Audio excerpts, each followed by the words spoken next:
시편 59편은요, 사울이 다윗을 죽이려고 집 앞에 사람을 보냈다는 것을 다윗이 아내에게 듣고 지은 노래입니다.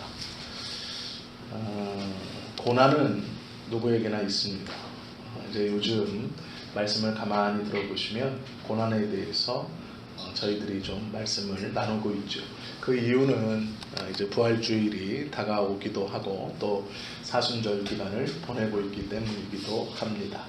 그리고 또한 살면서 누구에게나 고난과 어려운 때가 있기 마련이죠. 고난은 여러 가지로 일어나고 또한 우리에게 다가옵니다. 제가 세상에서 만나는 것은 잘 알지 못하기 때문에 말씀을 드리는 것은 적당하지 않고요. 성경에서 말씀하시는 고난과 또한 그때의 하나님께서 어떻게 당신의 백성들을 그 고난 가운데서 붙들어 주시는가를 좀 나누려고 합니다. 죄가 있어 당하는 고난이 있죠. 이 고난은 자랑할 것이 못 됩니다. 그러나 나의 죄로 인하여, 나의 욕심으로 인하여 당하는 고난을 당할 때 자랑할 것은 아니지만 성경의 표현대로라면 내가 사생아가 아니구나 라는 것은 스스로 인정할 수 있습니다. 이게 무슨 얘기냐면 죄를 질 때 하나님께서 부모가 되시기에 그 성도에게 그 죄의 값인 고난을 허락해 하신다, 즉 당하게 하신다 기록되어 있습니다. 죄를 짓는데도 아무런 고난과 고통이 나에게 없다면 나의 아버지가 안 계시다라고 생각하면 된다라고 성경은 말합니다.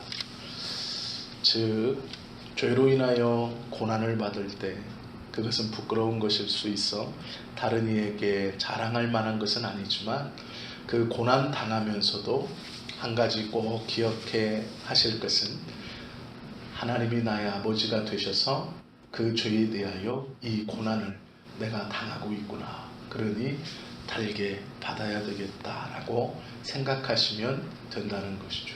왜 이 말씀을 드리냐면 우리의 욕심을 통하여서, 우리의 죄를 통하여서 우리가 당하는 고난에도 하나님을 기억하고 하나님의 뜻이 그 안에 있다라는 것입니다. 그것을 좀 기억하고 명심해야 하죠. 그래서 낭망할 필요가 없는 겁니다. 오늘 시편 59편을 가만히 보면 가정 안에서 다윗이 지금 당하는 일입니다. 집이라는 것은 쉼터죠. 밖에서 힘들게 고생하고 애썼다가 집에 오면 안식을 얻어야 됩니다. 편히 쉬어야 되는 것이죠. 집은 크건 작건 들어가면 마음이 편안해지죠. 돌아다니는 것이 아무리 좋아도 한 3일 돌아다니면 집에 가고 싶다라는 생각을 하게 됩니다. 저만 그런지는 모르겠지만 저는 집에 있을 때가 제일 좋습니다. 교회가 예수님처럼 아버지의 집이라고 생각하면 너무 좋겠지만 아직은 그냥 개인적인 집이 좋습니다. 우리 성도님들도 저처럼 집이 좋으면 안 되고 저보다 더 믿음이 좋으셔서 하나님의 집이 가장 좋아야 됩니다. 아무도 아멘을 안 하시니. 네. 그런데 오늘 이 59편은요, 집안에서 쉼터이고 안식처이고 평온해야 되는 집 안에서 지금 다윗이 느끼는 불안감입니다. 그냥 느끼는 불안감이 아니고 자기를 죽이려고 하는 것을 지금 집안에서 겪고 있는 겁니다. 다윗은 몰랐습니다.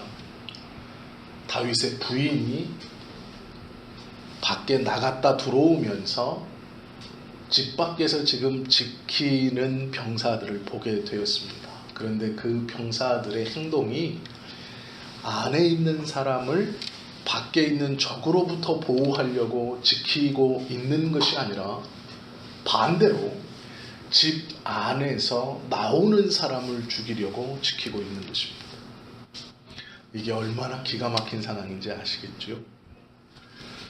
병사들을 자신의 장인어른이면서 자신의 왕이고 자기는 충성된 군사였습니다.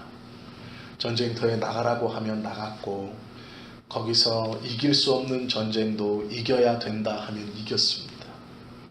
목숨을 내어 걸고 충성했습니다. 그런데 집에 와서 쉼을 얻고 휴식을 얻어야 하는 그 집안에서 목숨에 대한 불안감을 느끼고 있는 겁니다. 병사들이 외부에서 들어오는 적을 막으려고 지키고 서 있는 것이 아니라 그 집에서 밖으로 나가는 자를 죽이려고 지키고 서 있다는 것이죠.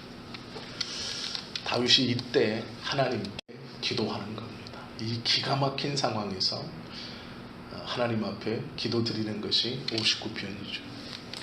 다윗은 먼저 자신이 느끼는 이 고통과 불안함, 어쩌면 분노도 섞이고 있고 어쩌면 원망도 지금 하고 있는 이 복잡한 심정에 대해서 하나님 앞에 먼저 구하는 것은, 하나님, 이 고통은 나의 죄로 인한 것이 아닙니다 라는 간구입니다. 즉, 하나님, 내가 지금 당하고 있는 고통은 내가 무엇인가를 잘못해서 당하는 것이 아님을 하나님도 알고 계시지 않습니까? 라는 부탁입니다. 그것이 1절에서 4절이죠. 나의 하나님이여 나의 원수에게서 나를 건지시고 일어나 치려는 자에게서 나를 높이 드소서. 악을 행하는 자에게서 나를 건지시고 피 흘리기를 즐기는 자에게서 나를 구원하소서. 그들이 나의 생명을 해하려고 엎드려 기다리고 강한 자들이 모여 나를 치려하오니 여호와여, 이는 나의 잘못으로 말미암음이 아니요 나의 죄로 말미암음도 아니로소이다 라고 말하고 있죠. 5절에 보면 내게 허물이 없으나 라고 말합니다. 하나님, 내가 아무리 생각해도 잘못한 것이 없는 것 같습니다. 그런데 이 고통과 이 아픔과 이 압제와 이 불합리함은 어째서 나에게 일어나는 겁니까? 라는 하나님 앞에 탄원입니다. 내 죄로 인해서 지금 내가 이 불안함, 이 공포, 이 두려움, 이 고통을 느껴야 되는 것이 아니지 않습니까? 라고 묻고 있다라는 것이죠. 그러면서 하나님의 공의를 들먹입니다. 하나님, 내 죄 때문이라면 이 불안함을 내가 달게 받겠습니다. 내가 정말로 나의 죄가 무거워서 죽을 수밖에 없다면 하나님, 내가 죽겠습니다. 그런데 하나님은 공의의 하나님이시잖아요. 지금 이 느끼는 고통과 불안과 압제와 불합리함은 나의 죄가 아닙니다. 내 허물이 아닙니다. 왜 이런 일이 나에게 일어납니까? 라고 다윗이 지금 궁금해합니다. 우리도 그럴 때가 있죠. 하나님, 이것은 어떻게 나에게 이런 일이 벌어집니까? 라고 하나님 앞에 반문할 때가 있습니다. 하나님, 아무리 생각해도 아무리 좋게 보아도 이것은 내 잘못이 아닌 것 같습니다. 설사 잘못이 있다 하여도 이 징계는 너무나 받아들이기 어렵고 무거운 것입니다 라고 기도할 때가 있죠. 해결 받으셨습니까? 분명히 그렇게 기도할 때가 있으셨을 겁니다. 그러면 시간이 지나 지금은 좀 가물가물하지만 그때 왜 그렇다, 이렇기 때문이다 라고 분명한 하나님의 음성을 들으셨습니까? 아니면 그냥 견디고 넘어가셨습니까? 견디고 넘어갔다면 그 고통이, 그 압제가, 그 애매한 고난이 또 반복됩니다. 왜 그런지 아시죠?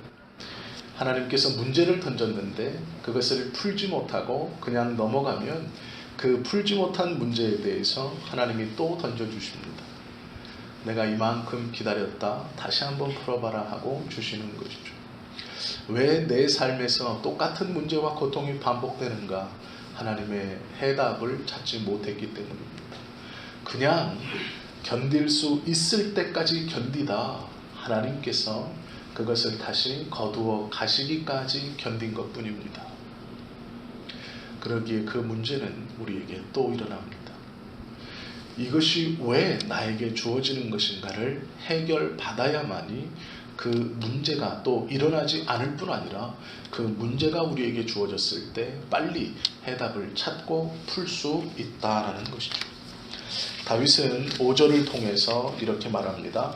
주님은 만군의 하나님 여호와 이스라엘의 하나님이시오니 일어나 모든 나라들을 벌하소서. 악을 행하는 모든 자들에게 은혜를 베풀지 마소서라고 말합니다. 이게 무슨 얘기냐면 지금 자기가 당하는 고난은 나의 고난입니다. 즉 개인적인 것입니다.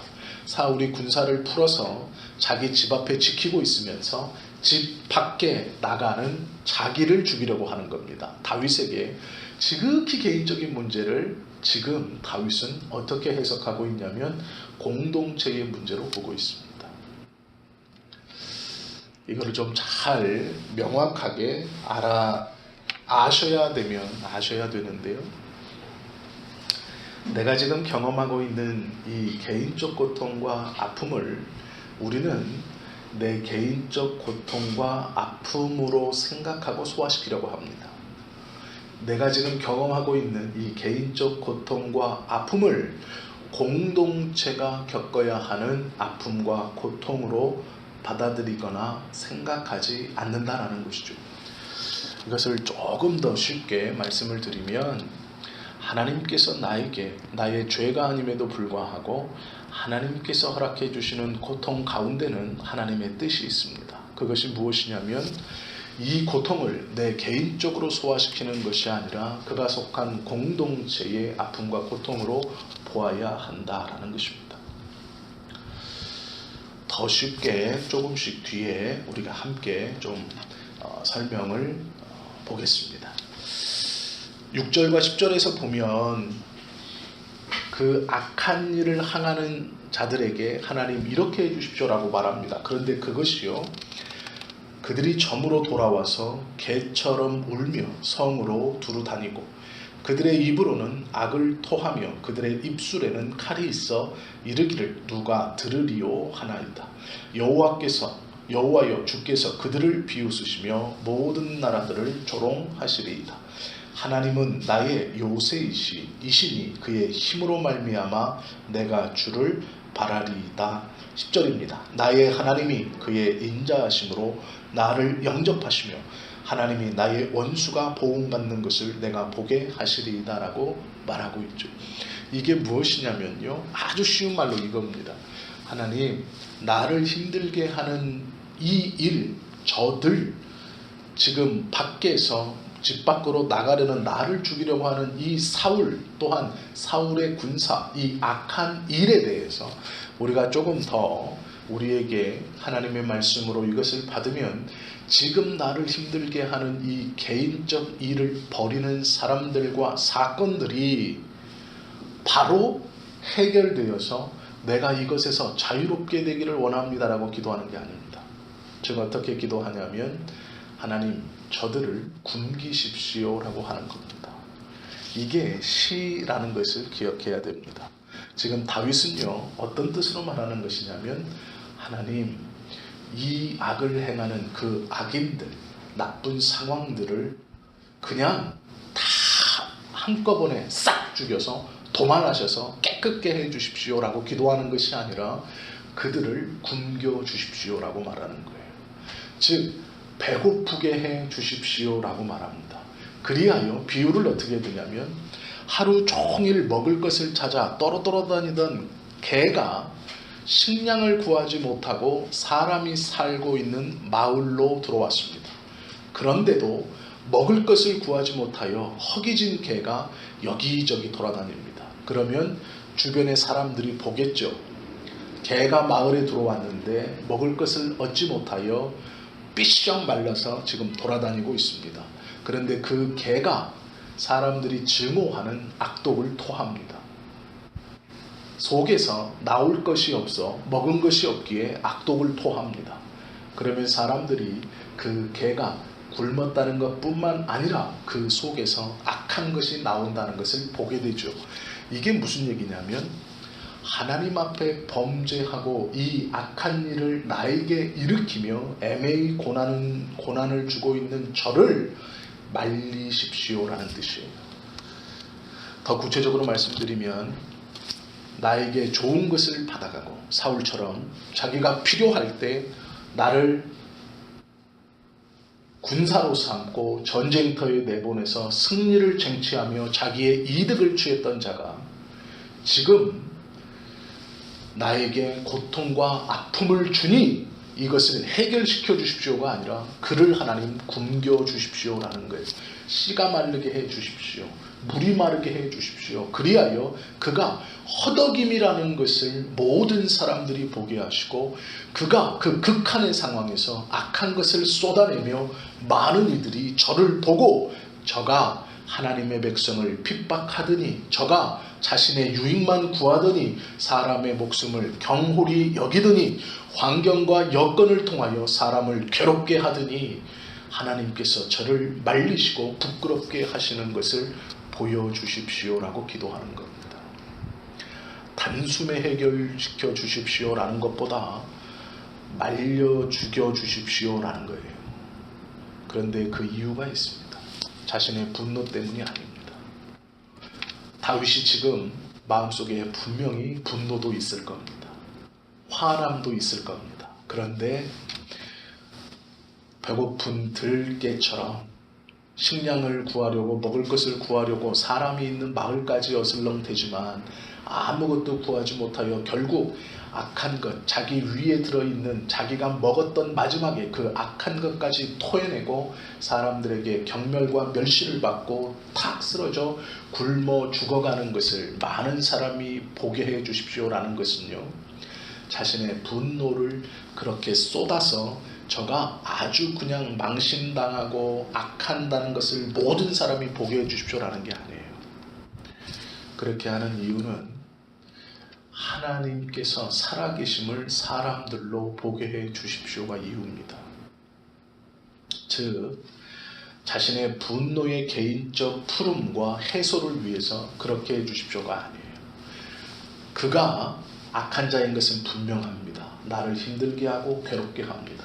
그를 아무도 없는 광야에서 죽이셨다면 하나님의 영광이 드러나지 않을 것입니다. 그러니 하나님 그를 굶기셔서 그를 괴롭게 하셔서 사람들에게 그 속에 있는 악한 것이 드러나도록 하시고 그가 결국 그 악한 것을 먹었다는 것을 많은 사람이 보고 그는 굶어 죽게 해 주십시오라고 기도하는 겁니다.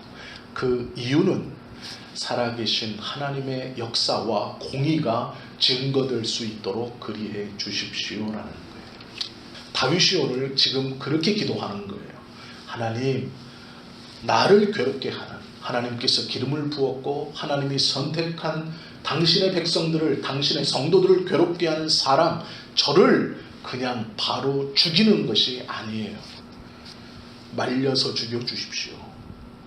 그리고 주변의 많은 사람들이 믿는 자를 핍박하고 믿는 자를 어렵게 하고 믿는 자를 박해하고 멸시하더니 살아계신 하나님께서 저를 말려 죽인다라는 고백이 주변에서 일어나게 하시는 겁니다. 다윗이 지금 그 말을 하고 있어요. 그러면서 하나님께서 공의의 하나님이며 살아계신 하나님임을 보여주십시오라고 기도하는 거예요. 우리가 개인적으로 고통을 당할 때 가만히 생각해 보십시오. 묵상해 보십시오. 가만히 그 일을 머리로 기도하면서 하나님 앞에 맡기고 생각해 보십시오. 이것이 나의 죄가 아니라면 하나님께서 분명한 의도가 있어 나에게 그렇게 하시는 겁니다. 어떤 의도일까요? 당신의 공의의 살아계심을 지금 나를 통하여 많은 이들에게 보여주시려고 하는 거예요. 그 일이 내 삶에 일어날 때 내가 그것을 나의 문제로만 받아서 하나님 내가 죽겠습니다. 이것을 좀 빨리 해결해 주십시오. 저를 좀 빨리 마음을 변화시켜 주십시오. 그렇게 기도하면 안 돼요. 그건 하나님의 방법이 아닙니다. 나의 죄로 인한 것이 아니라 나는 선한 마음으로 그를 후대했고 그를 선대했고 나의 것을 집어주었는데 그가 그것을 먹고 그것을 갖고 그것을 빼앗음에 있어서 악하게 행동한다면 하나님께서 그 상대방을 말려 죽이시려고 하시는 거예요. 정말로 죄송한 말씀이고 두려운 말씀이지만 정말 친했던 사람이 어느 날 나에게 무엇인가를 요청해서 가져갔습니다. 정말 좋은 마음으로 베풀었어요. 그런데 이 사람이 그럴 수 없는 사람인데 그렇게 나의 것을 가져가서 꽉 쥐고 또한 그것을 가지고 악하게 나에게 대한다면 하나님께서 일하시는 겁니다. 그를 말려 죽이시려고 하는 거예요. 그리하셔서 하나님의 공의가 살아있다는 것을 보여주시려고 하는 겁니다. 그것은요, 그 이유는 나의 가까운 사람이 그를 보고 내가 믿고 있는 하나님을 증언케 하시기 위해서예요. 내가 기도할 일은 하나님, 이 일을 계기로 내 마음이 상처 있고 아픔이 있고 이게 아니에요. 하나님은 우리에게 상처를 주고 아픔을 주고 고통을 줘서 내 눈에서 눈물이 나게 하시려고 이 일이 벌어지는 게 하게 하는 것이 아닙니다. 하나님의 살아계심과 공의가 나의 입을 통하여 주변 사람들의 입을 통하여 증거되게 하시려고 하는 거예요. 그러면 우리는 기도할 때 하나님, 이 일을 통하여 내가 알지 못하지만 내 주변에 있는 사람들이 살아계신 하나님을 증거하고 하나님의 살아계심과 공의하심을 깨닫고 고백할 수 있도록 하나님 도와주십시오. 그리고 이 일도 속히 해결시켜 주십시오라고 기도하는 것이 정답입니다. 하나님은 믿는 사람들에게 고난을 허락하시는 것을 아무 이유 없이 하지 않아요. 의도가 있기 때문에 하십니다. 그리고 그 고난은요, 이길 만한 사람에게 주시는 거예요. 고통스러워만 하지 마십시오. 하나님은요, 우리 고통스럽게 하려고 아프게 하려고 고난을 주시는 거 절대로 아닙니다. 하나님께서는 우리에게 그 아픔과 고통을 주실 때는요, 믿을만 하니까 주는 거예요. 내가 이 고통을 주어도 너는 욥처럼 버틸 수 있다고 생각하기 때문에 그 고통을 주시는 거예요. 감사하셔야 돼요. 영적인 눈을 뜨고 보면 하늘에 상급이 쌓이는 놀라운 일 속에 지금 내가 들어가 있는 겁니다. 그러면 내가 거기서 하나님의 온전한 의도를 파악하려면 하나님 이 일을 통해서 내 주변의 사람들이 살아계신 하나님을 고백하게 하시고 그들이 주님의 역사와 주님의 능력을 보고 저가 말라 죽는 것을 통해서 내 개인적 분이 풀리는 게 아니라 내 주변의 사람들이 살아계신 주님의 공의를 증거하고 그들의 구원까지도 나아갈 수 있도록 하나님 나를 선한 도구로 믿을만하다 인정해 주시니 감사합니다 하는 거예요. 이것이 믿음의 성장이고 하나님의 뜻입니다. 이것을 모르고 개인적 아픔에 대해서 해결시켜 주십시오, 이 일에 대해서 벗어나게만 해 주십시오 하니까 변화가 없어요. 그 일이 또 오고 또 오고 또 오는 겁니다. 믿을 만한 사람은 언제나 떠나가기 시작하고 수군거리기 시작하고 나의 것을 빼앗아가는 겁니다. 언제나 분함이 가득 차고 마음속에 분노가 가득 차 있는 거예요. 그러니 하나님의 은혜를 온전히 받을 수 없는 겁니다. 욥과 같은 고난이 우리에게 임할 때가 있습니다. 그때는 정신 바짝 차려야 됩니다. 영적으로 어리석어지면 절대로 안 됩니다. 당장 그것만 보고 해결시켜 주십시오. 아니요. 그렇게 해서는 벗어날 수 없어요. 하나님의 의도가 무엇인가를 분명히 알아야 됩니다. 다윗과 같이 기가 막힌 상황에 웅덩이에 빠졌을 때라도 하나님께서 왜 이러시나를 분명히 볼 수 있어야 돼요. 다윗이 주님의 마음에 합한 자라는 것은 그의 생각의 기준이 자기가 아니라 하나님이었기 때문이에요. 왜 나에게 이런 것을 허락하실까? 하나님의 의도는 뭘까? 원하심은 뭘까를 다윗은 끊임없이 생각하고 고백합니다. 그리고 결국 하나님 두 가지입니다. 내가 개인적으로 하나님을 더욱더 의지하고 찬송하겠습니다. 또 하나는 그것을 통하여 이스라엘 백성들이 변하기를 소원합니다 라는 거예요. 그때 문제가 해결되었습니다. 우리가 어려움과 고통과 아픔에 처해 있을 때 우리도 영적인 눈을 떠야 됩니다.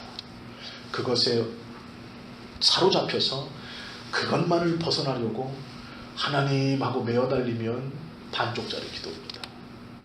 그것을 통해 하나님은 내 주변의 사람들 또 그를 이제는 드러내게 하시려고 우리에게 그 고통을 별로 좋지는 않지만 이끌어 가시는 것이죠. 우리의 기준에서 좋지 않은 것이지 하나님의 기준에서는 좋은 것일 수 있어요. 하늘의 상급이 쌓이는 어쩌면 믿음의 테스트에 들어간 수준 높은 신앙인으로 발버둥칠 수 있는 사건일지 모릅니다. 그것을 기도하면서 주의 뜻을 분명히 깨달아서 이겨낼 수 있으셔야 합니다. 그래서 성경을 보라고 하는 거예요. 그래서 주의 말씀을 묵상하라고 하는 겁니다. 말씀을 모르고 기도하는 것은 반쪽입니다. 말씀을 모르고 기도를 계속하면 나의 의가 자랍니다. 내 고집이 세어집니다. 그러나 말씀을 충분히 읽고 그 말씀에 붙들고 기도하면 하나님의 의가 일어나고 나의 의는 죽어지고 주님의 뜻이 깨달아지고 하나님의 지혜가 임하여서 눈에 보이는 것이 아니라 보이지 않는 것의 의도를 알게 됩니다. 그때는 기도를 길게 할 필요도 없어요.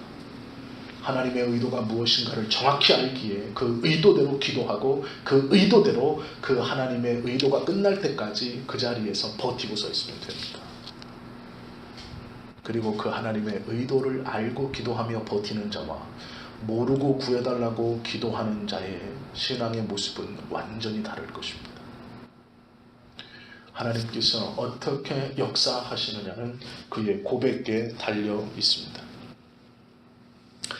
11절과 13절을 제가 읽어드릴게요. 이렇게 바울은 말합니다. 그들을 죽이지 마옵소서. 나의 백성이 잊을까 하나이다. 우리 방패 되신 주여, 주의 능력으로 그들을 흩으시고 낮추소서. 그들의 입술의 말은 곧 그들의 입의 죄라. 그들이 말하는 저주와 거짓말로 말미암아 그들이 그 교만한 중에서 사로잡히게 하소서. 진노하심으로 소멸되리니 없어지기까지 소멸하사 하나님의 야곱 중에서 다스리심을 땅끝까지 알게 하소서. 하나님 바로 죽이시면 안 됩니다 라고 말하는 거예요. 온 사람들이 그의 정체를 알게 하시고 하나님의 뜻을 드러내시고 하나님의 공의를 고백하게 해주십시오. 그 다음 죽이시면 됩니다 라고 고백하는 거예요. 왜요? 이게 하나님의 의도이기 때문입니다. 당장 그것을 뒤집어 엎어서 속이 시원하겠죠, 우리의 속이. 그러나 하나님의 의도는 그것이 아닙니다. 하나님의 의도는 분명히 따로 있습니다. 우리를 애매하게 고통에 넣었다 뺐다 하시는 분이 아닙니다. 우리 하나님은 그런 분이 아니시죠. 14, 15, 16, 17절을 보시면 조금 더 자세하게 아실 수 있죠. 그들에게 점으로 돌아와서 개처럼 물며 성으로 두루 다니게 하소서. 그들은 먹을 것을 찾아 유리하다가 배부름을 얻지 못하면 밤을 새우려니와 나는 주의 힘을 노래하며 아침에 주의 인자하심을 높이 부르오리니 주는 나의 요새이시며 나의 환난 날의 피난처이심이니이다. 나의 힘이시여 내가 주께 찬송하오리니 하나님은 나의 요새이시며 나를 긍휼히 여기시는 하나님이십니다 라고 고백합니다. 이것이 하나님의 의도예요. 애매히 당하는 고통, 그 고통에서 하나님 나를 건져주십시오. 우리 하나님은 고통 가운데 우리를 그냥 넣었다가 그냥 뽑아냈다가 쉴만하면 또 그냥 넣었다가 그냥 뽑아내시는 분이 절대로 아닙니다. 하나님의 의도가 있어요. 그 의도를 분명히 알아야 됩니다. 우리가 영의 눈이 띄어졌다는 것이 귀신을 보는 것이 아니에요. 우리의 사건 뒤에 있는 하나님의 의도와 하나님의 인도하심이 무엇인가를 보는 것이 영의 눈이 떠진 겁니다. 귀신은 못 봐도 상관이 없어요. 그거 안 보는 게 더 유익하죠. 앞날의 일을 아는 것이 영이 띄어진 게 아닙니다. 앞날의 일은 모르는 게 감사한 거예요. 하나님께서 지금 우리에게 어떠한 일을 당하게 하심은 그분의 분명한 뜻이 있습니다. 다윗처럼 우리의 생각이 어떠한 고난과 아픔 가운데 있을 때 우리의 머리가, 우리의 판단이 내 생각과 내 머리가 아니라 하나님께서 왜 나를 이곳에 집어넣으셨는가? 의도는 무엇일까? 판단이 안 선다면 성경을 보십시오. 더 모르겠다면 목회자에게 찾아와서 상의를 하십시오. 목사님, 내가 이 일이 왜 벌어지는지를 모르겠어요. 물론 저도 다 알지 못합니다. 그 자리에서 확답을 드릴 수 없을지 몰라요. 그러나 말씀을 읽고 기도하면서 하나님께서 그 일은 이것 때문이다라고 주실지 모르죠. 함께 기도해보고 함께 고민해보면 하나님의 뜻을 조금 더 분명히 깨달을지 모릅니다. 오늘 말씀을 통해서 우리 각자에게 주시는 마음이 있을 겁니다. 그 마음을 좀 더 분명하고 확실히 갖게 하기 위해서 기도하시고 말씀을 읽고 다윗처럼 하나님의 관점에서 상황들을 판단하고 모든 것을 주님의 영광과 고백되어짐을 위해서 생각하고 기도하는, 그리하여 문제에 대한 온전한 해답으로 주님께 기도하고 해결받는 저와 여러분 되실 수 있기를 예수님의 이름으로 축원합니다. 기도하시겠습니다.